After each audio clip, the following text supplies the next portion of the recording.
What's going on, everybody? In this video we're going to talk about the first out-of-town race that the 405 had in 2 or 3 seasons and what a letdown it was.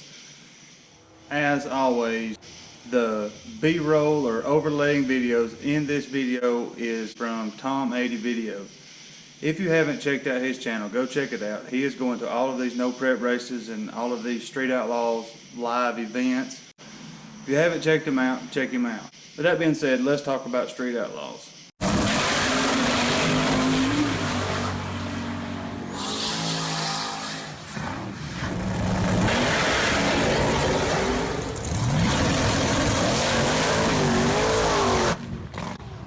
Now, if you don't know anything about Street Outlaws and you just stumbled across this video by accident, the 405 has not been out of town or had anybody from out of town come to them in a couple of seasons, and it has just been a bunch of same guys racing over and over and over, wearing cars out, and boring. It was like it was on repeat, and they finally changed it. I was excited when I heard that they was going to have an out-of-town race, and there were some guys from Florida come out. It was a Pro Mod Corvette, a 55 composite body car, and a few big tire, outlaw type cars. And supposedly the storyline behind it is there is some guy from Florida who has raced Jeff Lutz 2 or 3 times, and he called him out, and he said he had several buddies that he was going to bring up here and drag their ass. I wished I had a nickel for every time that somebody on Street Outlaw says drag your ass, because it is just over and over and over. But anyway, when the show come on, they was talking about the Farmtruck. Well, the guy in Kansas supposedly couldn't put the motor back in by itself, which all that was a big plug for this guy's company. But anyway, Jeff Lutz, Farmtruck, Asian, went to Kansas, put the motor back in the Farmtruck, and then they supposedly went to this, illegal street race that was going on, looked like at an airport somewhere, and you see Asian riding with Farmtruck, and then a few minutes later, Asian's Jeep's there. It's kind of odd how that works out. Then Farmtruck races 2 or 3 cars, and there's a Chevelle there with a parachute on it, and they assume that's the fastest car there. Well, it shows Farmtruck. Man, the Farmtruck can't do this. The Farmtruck can't do this. Well, I'll tell you this. The Farmtruck was not spraying, and the Farmtruck would not have lined up with him if he would have known he wouldn't outrun him. Just a big drama part of the television show, adds a little bit, kills some time. They get about 10, 12, 15 minutes per episode, and that's what they use to fill it up this time. While we're talking about Farmtruck, there is a couple of things that I want to point out and ask, and if you know the answer to these, put them in the comments below. If you notice, Lutz has joined Team Farmtruck. The first time that you've seen them, together a lot was during the mega race. He was with them a lot then, but if you follow these guys on social media, you see them, they're always together anyway. And, is Lutz Team Farmtruck and Asian now? What's going on there? I'm curious to know. Lutz is from the area where Farmtruck was having his motor built. Did he hook that up? Is that why he went with them? Was Lutz at home and met him over there? I'm curious, and I'd like to know, just kind of one of them things. But the next thing about the Farmtruck that I wanted to point out was I noticed 2 things on that Farmtruck that there isn't, to my knowledge, any of the rest of the guys on the list running. Farmtruck still has an alternator, which is kind of odd, being that they don't drive that truck like they used to, and 2, it still has a radiator. To me, that is a street car. I don't care if it's got complete slicks on back. If you can put a radiator and you can put an alternator on it, you can drive that car anywhere, or truck, whatever. It's not going to run hot, and it will charge itself. You can run headlights and all that. If you have to shut it down right after the finish line and pull down there and let it cool off and pack your chutes up and push it back or whatever, that is not a street car. You can't throw anything on the road and call it a street raced car or a street car. That's not how this works. You got to be able to drive something to be a street car. That's my opinion, and I feel like that's a lot of your opinions also.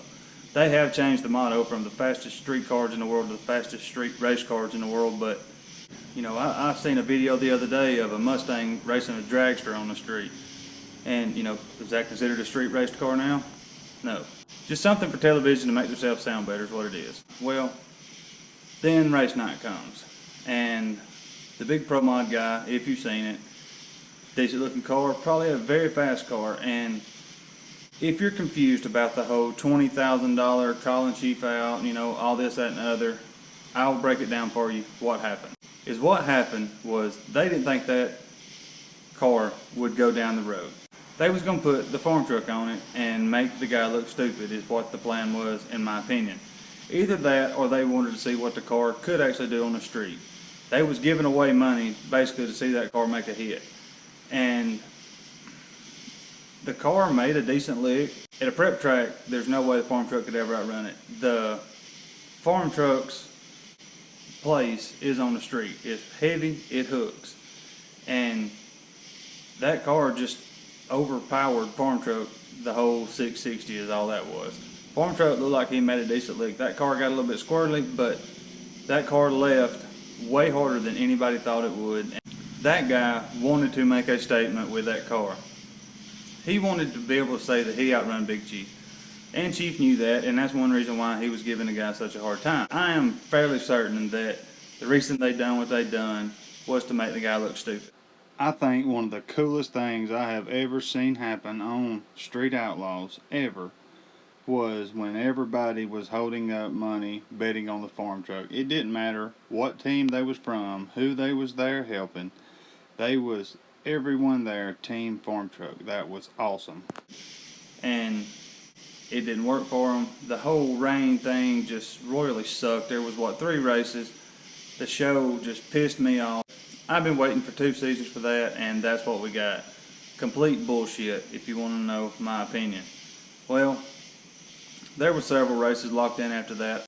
The race with Jeff Lutz and that big long-nosed Nova, that was it.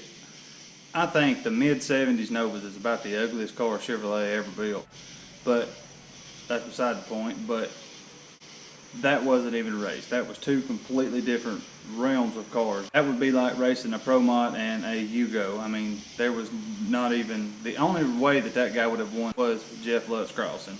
A to B pass, got paid. The next race would have been and that El Camino. And that was a pretty good looking El Camino, by the way. But said he had trans brake issued, and that's what it looked like to me. I believe him. Shane got paid. It is what it is. One more thing about this week's episode, and did you notice that a lot of the guys was having chassis problems? Monza, Chief, Ryan, several of them's having chassis problems. What do you think is the cause of that? Do you think that they're just racing the piss out of these cars and that's the reason? Ryan, he is everywhere. He just won the no prep race the other day. He is racing everywhere. He actually was at a track about 2 hours away from my house this weekend, and I did not know that he was there until basically it was done started, and I was afraid I couldn't make it or I'd have went. But he is everywhere. Is that the reason that these cars is breaking? Is because they just run the piss out of them over and over and over all the time? Or are they building more power? And the chassis that they had when they had, 1,000 horsepower can't hold 3,000 horsepower. Monza, if you notice, he's having chassis problems now, and he said that it was because the twin turbo setup made more power. Is that the case, or is it just because he's beat the brakes off the car so hard? I feel like it's a combination of both, because Big Chief hasn't done anything different. He's still having chassis problems. Did it, dead hook somewhere?